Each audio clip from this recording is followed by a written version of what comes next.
Hello bachcho, let's see the question. The question says that A alone can do a piece of work in 6 days and B alone can do this work in 8 days. A and B undertake to do it for rupees 6,400. With the help of C, they complete the work in 3 days. Find the amount paid to C. सबसे पहले की concept की बात करते हैं. The key concept of this question is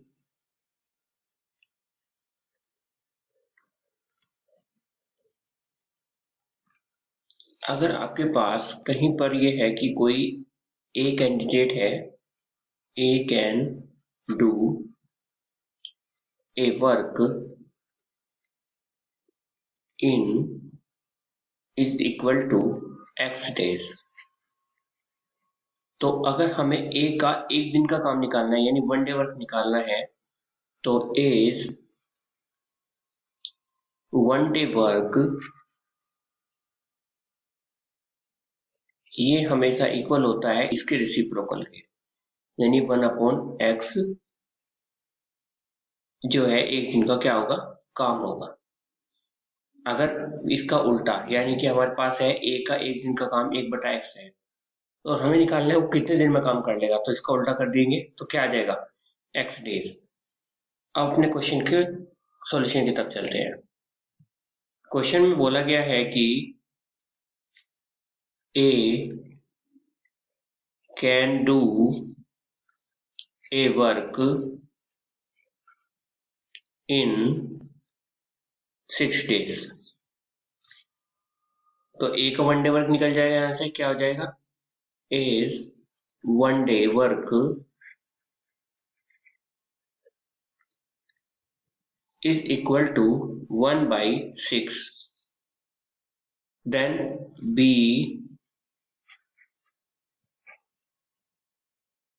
can do a work in, क्या दिया गया है, B का बोला गया है कि B अकेला कर सकता है 8 दिन में, तो यहाँ लिख देंगे 8 days. तो B का एक दिन का काम क्या हो जाएगा, B is 1 day work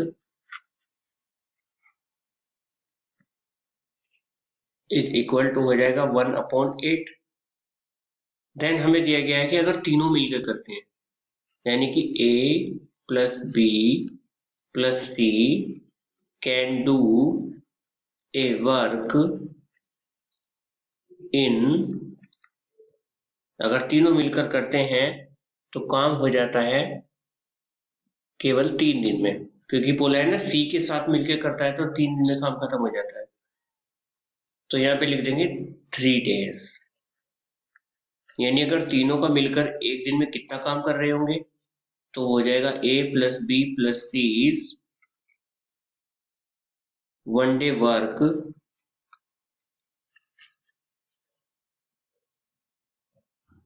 is equal to 1/3. अब हमारे पास जो है A plus B plus C का 1 डे वर्क है, A का 1 डे वर्क है और B का 1 डे वर्क है, तो C का 1 डे वर्क निकाल सकते हैं. कैसे, देखिए C इज 1 डे वर्क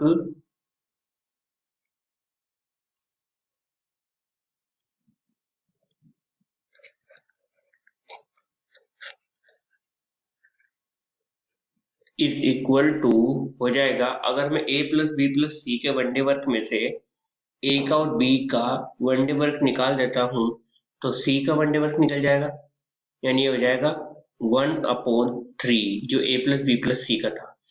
इसमें से A का यानी कि 1/6 और B का यानी कि 1/8 ये सब्ट्रैक्ट कर दीजिए, आ जाएगा C का 1 डे वर्क, यानी ये हो जाएगा 1/3 माइनस ये हो जाएगा यहाँ से 24 6 चौक 24 4 8 से 24 3 4 और 3 7, मतलब ये आ जाएगा 1/3 माइनस 7/24. यानी 24 तो एलसीएम आ जाएगा। तो 3 × 8 = 24, 8 - 7, यानी आ गया आपका 1/24। तो सी का वन डे वर्क आ गया 1/24। अब यहाँ पर हमें निकालना है कि सी को पैसे कितने मिलेंगे, सी का वेज कितना होगा। जो वेजेस होते हैं वो हमेशा वन डे वर्क के हिसाब से ही मिलते हैं। मेरा कहने का मतलब है वन डे वर्क इफिशियंसी के इक्वल होता है, और जिसकी जितनी इफिशियंसी होगी उसको उतना ही पैसा मिलेगा। यानी उनकी इफिशियंसी का, यानी वन डे वर्क का जो रेशियो होगा उसी रेशियो में इनको पैसा डिस्ट्रीब्यूट होगा। तो अगर इसके अकॉर्डिंग मैं लिखूं तो यहाँ पर लिख सकता हूं कि ए का जो पैसा मिलेगा, यानी कि ए का जो वेजेस हो गए रेशियो बी के भी जो वेजेस होगा रेशियो सी का जो वेजेस होगा, ये रेशियो किसके इक्वल होगा, इनकी इफिशियंसी। इफिशियंसी क्या होती है, वन डे वर्क की इफिशियंसी होती है कि एक दिन में कितना काम कर रहे हैं। तो ये हो जाएगा, ये इसी रेशियो में इनको मिलेगा। जिस रेशियो में इफिशियंसी होती है उसी रेशियो में इनको पैसे का डिस्ट्रीब्यूशन होता है। तो ये इनका जो है एबीसी का आ गया। तो अगर मैं यहाँ से इसको थोड़ा सिंप्लीफाई करता हूँ तो इनको मल्टीप्लाई कर लेते हैं हम। यहाँ पर अगर मैं 24 से मल्टीप्लाई करता हूँ तो 6 चौके 24, 4 आ जाएगा, 8 या 24, 3 आ जाएगा, और ये 1 आ जाएगा। तो यहाँ पर देख सकते हैं कि अगर टोटल वेज कितना दिया गया है, टोटल अमाउंट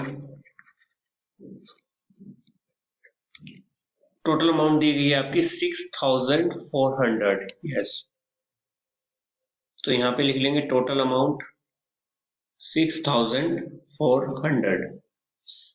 तो सी का शेयर निकालना है, तो सी का शेयर क्या हो जाएगा रेशियो के हिसाब से, ये हो जाएगा सी को कितना मिल रहा है यहाँ पर पैसे, सी का रेशियो कितना है 1/20, सॉरी सी का रेशियो है यहाँ पर 1, और टोटल कितने 4, 3, 7 और एक 8, मतलब पूरे 8 में से एक हिस्सा सी का है कितने रुपए का, 6400 का। तो ये हो जाएगा 8 8 64, यानी 800 रुपये। तो सी का शेयर कितना आ गया, सी का शेयर 800 रुपये आ गया। तो सी को